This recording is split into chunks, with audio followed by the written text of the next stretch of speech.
سلام بینندگان ارجمند برنامه‌های رادیوی آزادی. امروز چهارشنبه 9 ایول است. شما را به دیدن نشر نوی برنامه خبری و تحلیل اخبار آزادی دعوت می‌کنیم. برنامه با زحمت همکاران ما در تاجیکستان و پراگ تهیه شده است. سرخط موضوعات اساسی این نشر از این قرار است: پرونده جنایی 19 گمانبر در حمله به تالاری کروکوسی ولایت مسکو که اکثرشان شهروند تاجیکستان هستند در دادگاه حربی محاکمه می شود. معلوم نیست جریان مرافعه باز خواهد بود یا پوشیده. ترامپ گفت از پوتین خوشنود نیست و اشاره کرد که برای سرکشی رهبر روسیه از ختم جنگ در اوکراین به این کشور اسلحه دفاعی می‌فرستد. ما از پوتین، من از او خوشنود نیستم، چون که او مردمی زیاد را می‌کشد و شمار زیادی آنها سربازان خودش هستند. یک راننده ماشین سیاه شیشه در تاجیکستان ادعا دارد که ناظران بازرسی دولتی او را ناعادلانه در حجم بیش از 9000 سامانی جریمه کردند. در اونجا و یا به یگان سوم چای پولی پیشنهاد میکنم و یا من حتما اونجا جواب میدادم. پرونده گمانبران حمله به کروکوس به دادگاه حربی مسکو وارد شده است. به اطلاع خبرگزاری رسمی تاس قرار است در کرسی عیبدار شونده ها 19 گمانبر حاضر شوند که اکثرشان تاجیکستانیان می باشند. روسیه گفت گمانبران عضو گروه شاخه خراسان دولت اسلامی بوده به منفعت اوکراین عمل می کردند، ولی اوکراین این اتهام را کاملا بی اساس نامیده است.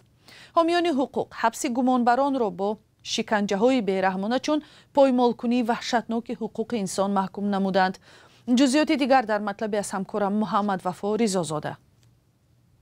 با اطلاع خبرگزاری رسمی تاس، پرونده 19 گمانبر حمله به تالار کنسرتی کراکوس سیتی هال به دادگاه دوم حربی حوزه غربی شهر مسکو وارد شده است. این حمله در ماه مارس سال 2024 در شهرک کراسنگورسک ولایت مسکو رخ داد و در آن 149 نفر کشته شدند. یک مسئله جدی دیگری که فعلا ناروشن میماند این است که آیا مرافعه به طور باز برپا می شود یا بسته. در مدت بیش از یک سال این حادثه در دایره این پرونده اکثرا شهروندان تاجیکستان بازداشت شده، ولی معلوم نیست تا کجا با وکیل دفاع و یاری حقوقی سفارت تاجیکستان تأمین شدند. مقامات در تاجیکستان در صحبت‌های بدون نشر بر رادیوی آزادی اعتراف کردند که مقامات روسیه درخواست آنها را برای رسیدگی به گمانبران در بازداشتگاه نادیده می‌گیرند و هیچ همکاری متقابلی با آنها نشان نمی‌دهند. هنگام بازداشت گروه اولی با نام اجرا کنندگان این جنایت، به قول حامیان حقوق، آنها به طور نمایشگرانه مورد شکنجه‌های بیرحم و وحشتناک قرار گرفتند که توسط تلویزیون هم آشکارا نمایش داده شدند. یک پیام سنگین این حمله جاری شدن تغییرات سنگین در قانون‌های مهاجرت و از خاک روسیه اخراج شدن ده‌ها هزار مهاجران کاری گردید.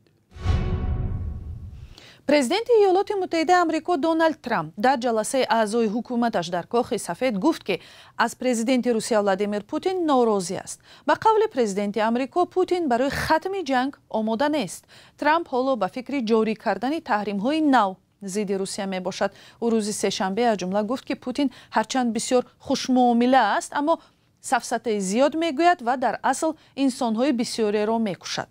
ترامپ که ختم جنگ در اوکراین را هدف مهمی سیاست خارجیش نامیده بود، وقتی آخر درباره پوتین با لحن دیگری صحبت میکند.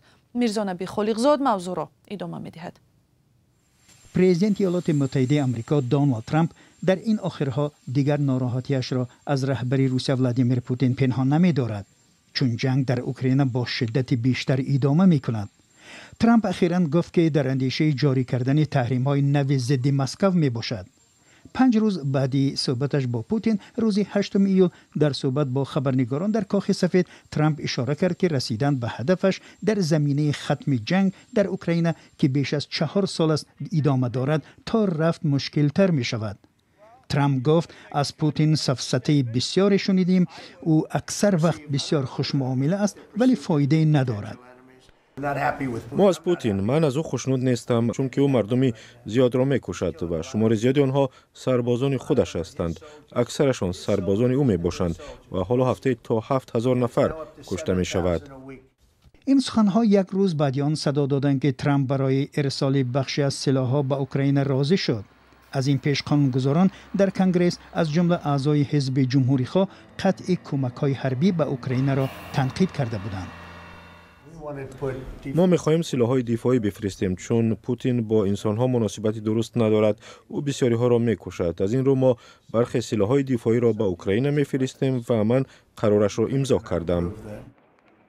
هجوم روسیه به اوکراین در تاریخ 24 فوریه سال 2022 آغاز عظیمترین و پرقربانی ترین جنگ در خاک اروپا از زمان جنگ دوم جهان دانسته می شود. مرکز مطالعات استراتژی و بین المللی در واشنگتن در گزارش هفته گذشته نوشت که تلفات جانی در این جنگ از جانب روسیه تابستان امسال به 1,000,000 نفر و از جانب اوکراین به 400,000 نفر برابر خواهد شد. ترامپ که ماه ینور امسال بار دوم به حیث پرزیدنت ایالات متحده آمریکا سر کار آمد، ختم جنگ در اوکراین را هدف مهم سیاست خارجی خود نامید. آن زمان تا کنون 6 دفعه با پوتین تلفنی هم صحبت شد و 3 دفعه نماینده ویژه‌اش را به ملاقات او به کرمل فرستاد. قانونگذاران آمریکایی از ترامپ تقاضا دارند که به اوکراین سلاح بیشتر فرستند و بالای روسیه تحریم‌های نوی جاری کنند، چون به قول آنها تنها تدبیرهای سنگین میتواند کرملین را برای ختم جنگ وادار کند. سناتور جمهوری‌خواه لندسی گراهام طرح قانونی را معرفی کرد که به پرزیدنت قدرت جاری کردن تحریم‌های علاوه‌ای بالای روسیه و تعرفه‌های جزادهنده به کشورهایی را می‌دهد که به مسکو در این جنگ یاری می‌کنند. تا این آخرها ترامپ از جاری کردن تحریم‌های نو بالای روسیه خودداری کرده گفته است که این چاره‌ها گفت و شنید صلح را به هم می‌زنند. حالا که مذاکرات صلح هیچ نتیجه‌ای نمی‌دهد، ترامپ گفته است که این امکانیت را مد نظر دارد. وی گفت ما تحریم‌های لندسی گراهام ضد روسیه را انتظاریم. پهن شدن خبر احتمالی اخراج همه پناهندگان افغانستانی از تاجیکستان باعث نگرانی جدی میان آنها شده است. بعضی رسانه‌های محلی افغانستان امروز با استناد به منبع‌های خود خبر دادند که گویا مقامات تاجیکستان به مهاجران افغانستانی 15 روز مهلت دادند تا کشور را ترک کنند. تا به حال مقامات تاجیک رسما در این باره اظهارات ندادند و مهاجران افغانستانی از سرنوشت خود نگران هستند. مولا رجب یوسفی و برات یوسفی تلاش کردند موضوع را روشن کنند. تلویزیون آمو و برخی رسانه‌های دیگر افغانستان روز 8 ایول با تکیه به منابعشان خبر دادند که گویا مقامات تاجیکستان به مهاجران افغانستانی 15 روز مهلت دادند تا کشور را ترک نمایند. دوام 2 روز اخیر میان مهاجران افغانستانی یک پیام خطی به طور گسترده پخش شده است که در آن آمده است اگر پناهندگان تا 2 هفته دیگر تاجیکستان را ترک نکنند به طور اجباری اخراج خواهند شد. ما برای دریافت شرح رسمی به دفتر مطبوعاتی وزارت کارهای داخلی مراجعت کردیم، اما تا لحظه پخش این گزارش پاسخی دریافت نکردیم. اداره کار با پناهندگان در تابعیت همین وزارت قرار دارد. خبرنگاران رادیوی آزادی در شهر وحدت با چند مهاجر افغانستانی صحبت کردند. آنها در صحبت غیر رسمی گفتند که چنین آوازها به گوششان رسیده است، ولی تا حال مقامات تاجیکستان به طور رسمی چیزی به آنها نگفتند. سفارت افغانستان در تاجیکستان و جمعیت مهاجران افغانستانی آریانا نیز گفتند از مقامات تاجیک در مورد اخراج پناهندگان افغانستانی هیچ گونه آگاهی رسمی نگرفتند. پهن شدن چنین خبر در حالی است که در یک سال اخیر گزارش‌ها درباره بازگردانی اجباری گریزها به افغانستان زیادتر شده است. وزارت مهاجرت حکومت طالبان روز 31 می در خبرنامه اعلام کرد که 49 مهاجر افغان به سبب‌های نامعلوم از تاجیکستان اخراج شدند. کمیسریت عالی سازمان ملل در امور گریزها چندین مراتب از حکومت تاجیکستان درخواست کرده است که اخراج پناهجویان افغانستانی قطع کرده شود. بر پایه آمار آخری سازمان ملل در تاجیکستان تخمینا 9000 پناهجوی افغانستانی به سر میبرند. مولا رجب یوسفی، برات یوسفی، آزادی، دوشنبه.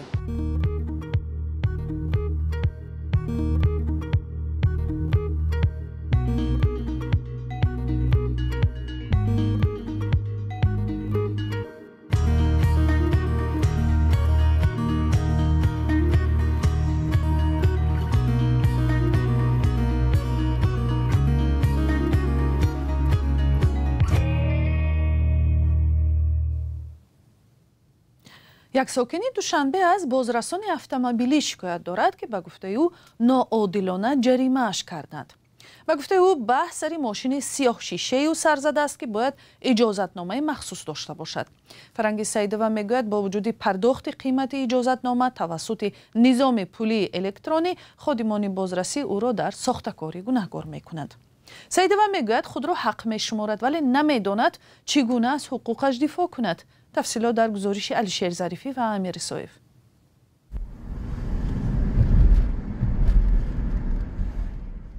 فرنگی سیدوه ساکن شهر دوشنبه از عمل دو ناظر راه شکایت دارد. به گفته او ناظران به اساس برای نداشتن اجازتنامه سیاه شیشه تنیروفکا بیشتر از 9000 سومانی جریمه اش کردند. اوید امی تنیروفکا معما شد. تنیروفکا ما کیتانچ داشتم. همه اوجتا داشتم. همه خاکی کاریشو ختم نبود. کاریشو نصب نبود در تنه ماشین ختم هم نبود. بعد من پیشنهاد کردم کیتانچی که در سیستم اسمارت پی سپردگی هستیم. از زیر همه سیستم وارد کردیم. سیستم اسمارت پی. و پیشنهاد کردم و یا این چیز رد کردن گفتن که این فالشیوی، این نادرست، این ساختگی. سیدوه میگوید تلاش‌هایش برای اثبات حق بودنش به نتیجه انجام یافت. وقتی شما اول سنجید فهمید اگر اینجا یگان کمبودی از طرف من باشد شما حق دارید که ماشین منو مخدوم کنید. لیکن من که سپردگی هم همین چیزا شما حق ندارید ماشین منو مخدوم کنید. حالا اینکه سیستم اسمارت پی شما کار نمیکنید این مشکلات شما باید کار کنید در سیستم اسمارت پی تو. خلاصه شده من مناقشه اونجا و کشی زیادی شد. گفتم برای محکم میکنیم. میگوید از برخورد دو ناظران راه معلوم بود که به بحث و دعوای بیشتر پول پیشنهاد میکرد رها میشد ولی او پرداخت جریمه رو افضل دانست. اگر من در اونجا و بگم چای پولی پیشنهاد میکردم و من حتما اونجا جواب میدادم. روز 3 ایول مسئولان بازرسی دولتی اتومبیلی ادعای فرنگیس را به اساس خواندند و تاکید کردند که او بیش از 4 ماه بدون اجازتنامه سیاه شیشه ماشین رانده است. در این نهاد از شرح بیشتر خودداری نموده گفتند که برای گرفتن اجازت صحبت باید اول به وزارت کارهای داخلی نامه رسمی فرستاده شود. فرنگی سندهای رسمی از جمله رسید پرداخت اجازه استفاده واسطه نقلیات با شیشه های سیاه را دارد. میگوید از راه بحث های دادگاهی شاید وقت زیاد لازم میشد تا ماشینش را از جریمهگاه گیرد. حقوقشناس شبنم اسکندر بر این نظر است اگر ناظران راه به تحقیق بیشتر به اساس راننده را جریمه کردند باید نزد قانون پاسخ گویند ولی همزمان تاکید میکند که راننده هم که به بیگناهیش دلیل و باور دارد لازم نیست جریمه سپارد. در این حالت راننده автомашина میتواند از بالای کارمندان بدعه برای چنین عملشان به پرکاتورای گنرالی جمهوری تاجیکستان یا سود مراجعت نمایند. همچنین راننده در اساس دلیل‌های اثبات کننده یعنی دارای رسید بوج دولتی 36 داشتنش میتواند به مبلغ 9000 سومانی ضرر رسانده شده را از حساب کارمندان بدعه رویاند. فرنگیس میگوید حالا امید پس گرفتن مبلغ جریمه را ندارد بلکه میخواهد آن دو ناظر مجازات شوند و دیگر چنین حالتها پیشگیری گردد. حالا میخواهد با رسانه‌ای کردن قضیه بحث را تا دادگاه نیز کشاند. دادگاه ناحیه سینا در دوشنبه یک فعال سیاسی تاجیک را که سال گذشته از آلمان به تاجیکستان اخراج شد به 8 سال زندان محکوم کرده است. دلمراد ارگاشفی 40 ساله را که 13 سال اخیر در آلمان در کشور اروپایی زندگی میکرد ماه نوامبر سال 2024 به تاجیکستان بازپس فرستاد. فرهاد آدینه فعال مدنی تاجیک در آلمان گفت محاکمه دلمراد ارگاشف روز 27 فوریه صورت گرفته است و او با گناه دعوت عمومی برای فعالیت افراطگرایی به زندان محکوم گردید. تفصیلات این خبر و خبرهای بیشتر را می توانید از سامانه رادیوی آزادی پیدا کنید. تشکر که با ما بودید و طور گفتم مطالب بیشتر در صحیفه های رادیوی آزادی در صحیفه های اجتماعی ما هم قابل پیدا است. اگر شاهد حادثه و یا صحنه جالب و مهمی بودید می توانید درباره‌اش از راه زنگ تلفنی، نوار ویدیویی و عکس و خبر به ما معلومات بدهید. خدا نگهبان.